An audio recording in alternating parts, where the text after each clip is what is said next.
Thank you for protecting the most innocent and vulnerable Iowans. Thank you. Senator Chelgren, you're in order. Thank you, Madam Chair. I want to address a statement that was made by a couple individuals, and the ACLU specifically, about whether or not this is truly constitutional in the state of Iowa. I won't speak to the federal level and whether or not this goes to the federal Supreme Court and whether it's dealt with once and for all. But we can look at the first section where we talk about defending life and liberty in the state of Iowa.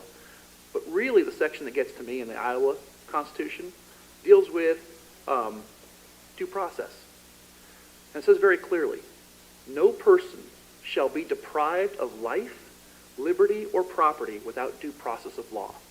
We are the responsible parties to make sure that we set the law. The question then comes down to is, when is someone a person? And I would say that someone is a person when they are alive. And if someone has a heartbeat, and if you read, I read through in detail what it meant to declare someone dead. And they talk about that pulmonary cardiovascular system functioning and whether or not it can continue to function going forward. And everything that I've read in that process would declare that at the point that a child has a heartbeat, it is viable and it should be protected, and therefore it's a person.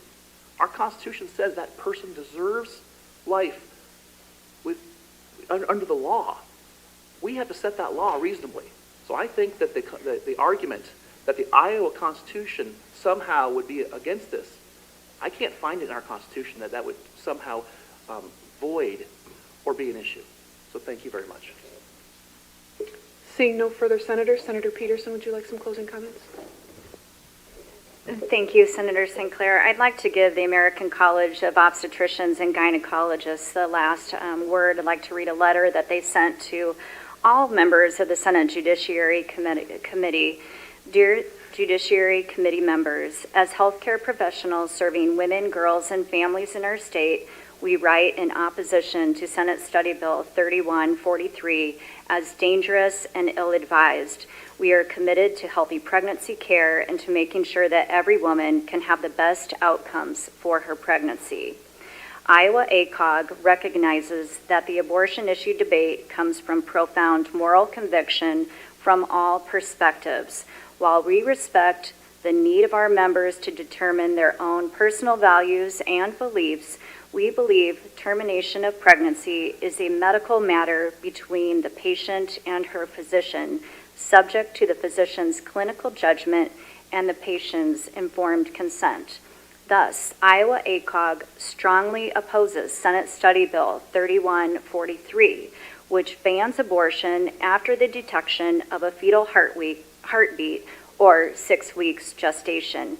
We are deeply concerned about how criminalization of abortion after 6 weeks gestation will affect OBGYN's abilities to make ethical and professional decisions in the best interest of their patients. ACOG defines abortion as standard of care for women found to have medical or other reason for termination of pregnancy. When physicians are unable to make decisions based on evidence-based medicine, they are vulnerable to civil litigation from patients, and under this bill, performing an abortion after 6 weeks would also make a physician liable to criminal prosecution.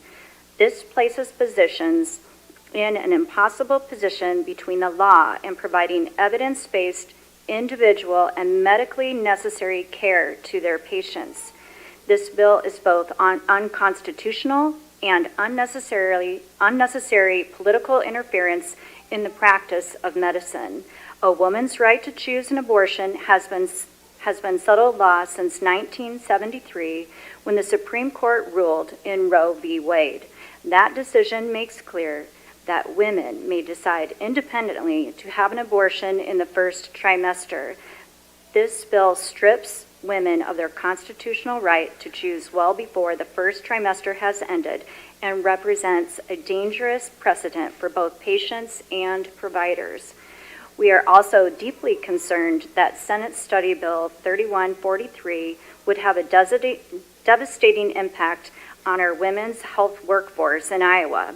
The Accreditation Council for Graduate Medical Education requires that OBGYN residency programs provide training or access to training in the provisions of abortion as part of a planned curriculum. Were SSB 3143 to become law, the University of Iowa would fall short of meeting their standards. In other words, the University of Iowa would lose accreditation for its residency program in obstetrics and gynecology, the only OBG residency training program in the state. Currently, approximately a third of our University of Iowa OBG residency graduates remain in Iowa to practice. Iowa already ranks next to last in the nation for OBG physicians per capita, with 2/3 of Iowa counties not having an OBG physician. Losing our OBG residency would deal a devastating blow to women's health care in our state. Further, currently practicing OBGYNs would have little incentive to move or to stay in a state that mandates running so fundamentally contrary to scientific and medical facts. Safe, legal abortion is a necessary component of a woman's health care. Many factors might influence or necessitate a woman's decision to have an abortion, including contraceptive failure, barriers to contraceptive use and access, fetal anomalies, illness during pregnancy, and more. Women who are unaware that they are pregnant prior to 6 weeks or facing serious negative health outcome like fetal anomalies will be forced to carry the pregnancy to term if this bill is passed. Decreasing women's access to abortion will likely increase negative health outcomes and complications, including maternal, fetal, and infant mortality.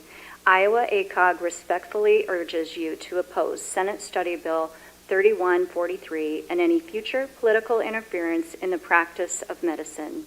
Shared decisions made between patients and physicians must continue to rely on science, best practices, and individual needs to determine appropriate medical care without political interference. Sincerely, Dr. Elson, Chair of the Iowa section of ACOG. This bill is dangerous. This bill is unconstitutional. And beyond that, this bill goes well beyond abortion, because what you're doing is you are reducing the number of providers that our state will have for women to access any type of reproductive health care or women's health care in our state. And that's just dangerous for all women and girls living in our state. And I urge you not to move this bill forward. Senator Schultz, would you like any closing comments? Sure. Well, ladies and gentlemen, I'm going to sign the report. I respect everybody that came, and I appreciate the courage it takes to do that. But yet, that's an interesting letter, though. The liberal author of that played pretty fast and loose. I think science denial is a pretty common phrase used around here. And as I hear somebody talk about science-based, I think the science makes it pretty clear, it has for generations, that fertilization is when life begins. That's the science. The science has actually been meddled with to the point where politics has crept into some associations to where they try to actually define conception, life not starting at fertilization and conception, but after a long process of implantation. That's politics getting involved in science, because the science says that there is an actual beginning to life, there's an actual spark, there's an actual, you can find it. In fact, with the right instruments, you can see it. So I'd like to, I'm going to discount science deniers as they come in here and trying to use that, claiming to be scientists. But underlying all of this, let me say, killing is never health care. I've heard that more times, that this is going to affect health care. Health care builds. Health care protects. Health care stands up and tries to make people healthier. It doesn't try to make people stop living. It doesn't try to stop their heartbeats. So that's not an argument that works with me. I guess I have nothing huge to finish, but I do need to respond. Senator Bolcom, I thought that was inappropriate, and I thought it was not very classy. You, in your remarks, you slightly attacked, it's not a huge attack, but attacked Senator Sinclair for her efforts that I laud and that I celebrate for last year's bills. I'd like to point out that in the first 6 months, I think you're talking about the moving the family planning dollars, the waivers over to, and I believe you referenced it also, So instead of what we ended up having, and we have the results from the first 6 months, instead of moving all of these tax dollars to places that have been nationally recognized as meat markets, just parts suppliers for research. Point of order. We need to stick with the facts. Oh. Okay, or I could go with the videos. But anyway, so in the first 6 months in Iowa, 309 true women's health providers have received payment from that. Instead of a single-digit number, maybe 10, maybe 11. 309 healthcare providers in rural Iowa that actually serves the constituents that I serve. I would thank you for your efforts in that because the constituents that I represent benefited from that. 309 healthcare providers that weren't getting that money before are now getting it done. We'll discuss this later. You're not recognized. So anyway, I'm satisfied that we are doing a good thing, that we are spreading the opportunity for true health care that builds up the body, and I'll stand on that. So thank you. Thank you, ladies and gentlemen. Most of the comments have been made. I want to take on the one comment that was brought to us that does affect me. I was accused of this being a war on women.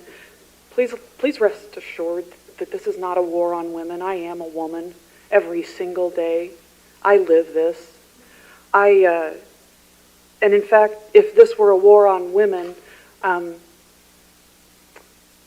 we wouldn't be trying to save half of all the women that are killed by the process of abortion. It is not health care. It is killing women, and that is a war on women.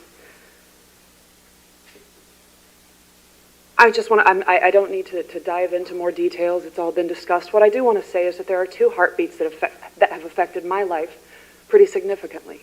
At 19 years old, I found myself pregnant, and I remember it at my very first visit with my obstetrician, my gynecologist, hearing that child's heartbeat and knowing that he was alive. He was not a blob of tissues. He was a child in my body, but a separate human being on his own. And that heartbeat affected me. The other heartbeat that has affected me profoundly is the one that stopped. The heartbeat of my dad. He was pronounced dead when his heartbeat stopped. We are passing a bill that identifies what we all intrinsically know to be true. That these are human beings with the same rights,